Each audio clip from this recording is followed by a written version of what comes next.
Tell us Okay. what you're up to these days. What's new in the insurance world? Anything we need to know on that front? Okay.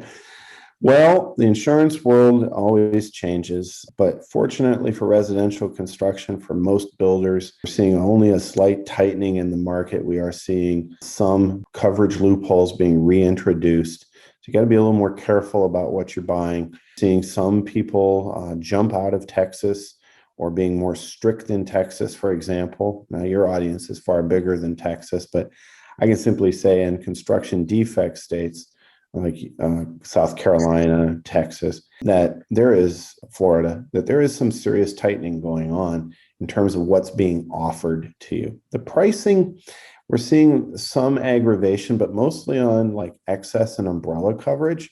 And it's primarily driven by those contractors with fleets. Okay. People are awarding a lot more money per lawsuit these days. They call it social inflation.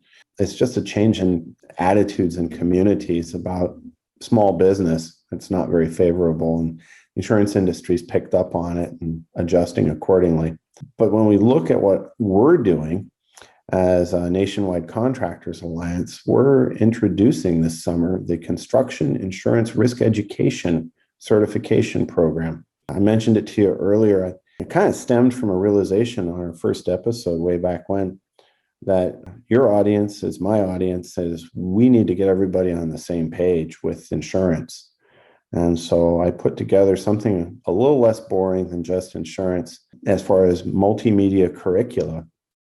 And it's intended for agents, builders, contractors, and developers to get on the same page. So I'm not going to speak beyond the kind of jargon you've had me use on your show. And I'm not going to go into any more depth than is relevant to the common basic contracting that the audience does. And at the same time, there are too many insurance agents out there that really need to learn more. And so they're involved with their CE credits or continuing education credits through bmfce.com, continuing education firm I've been teaching with for years. And then I'll be going through primarily NEHB affiliates and other buying groups and marketing it to builders, contractors, and developers. So it's a big deal, but I'm finding that a lot of contractors like yourself and those in the Austin Infill Coalition are already clamoring for it, because you don't want to be left in the dark. You want to know what insurance in plain English can be, should be, and why it is. And the course will address it. It gives you real answers, straight answers. None of this something's changing malarkey. I mean, this is real stuff. And I go into policies, I go into claims, I go into real situations from my 30 years of experience. And that experience includes, of course, being an agent, being a distributor, but also being a guy who's written these policies and done the actuarial work behind some of this.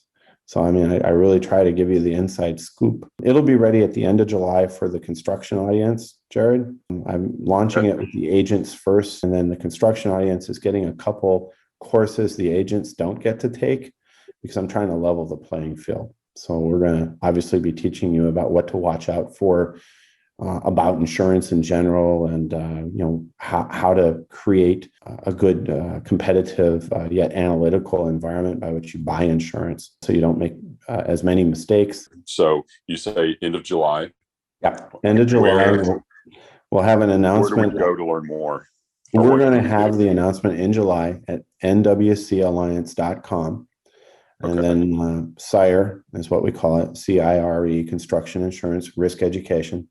The CIRE certification program will have its own website, its own functionality, of course, to make sure we can do classes on demand for the construction audience. You guys are busy. You don't want to have to schedule this. And yet at the same time, I will have intervals in the training schedule where I'll be able to make guest appearances and explain things to folks taking the course or who have taken the course. And so it'll be a fully integrated learning platform. So it's not just a bunch of YouTube videos. Great. All right. Well, I'm looking forward to that. I'll be one of your first clients. So count me in. I really appreciate that, Jared. Again, you're the part of the inspiration is trying to help the construction world, and all the work I've done with National Association of Home Builders. They're coming out with an entirely different version that's in PDF format, very technical, legal driven. And so I would look to say that the SIRE certification is a plain English first step, and then we could see the NAHB version due out late this year, something of an advanced course offering for construction. And so that's, and we're not affiliated per se. The SIRE program is not endorsed or affiliated with NAHB. It just comes out of my work in listening to members and trying to figure out where the misunderstandings typically are and what needs to be addressed in plain English. I'd like to say you can probably listen to the course while driving your truck.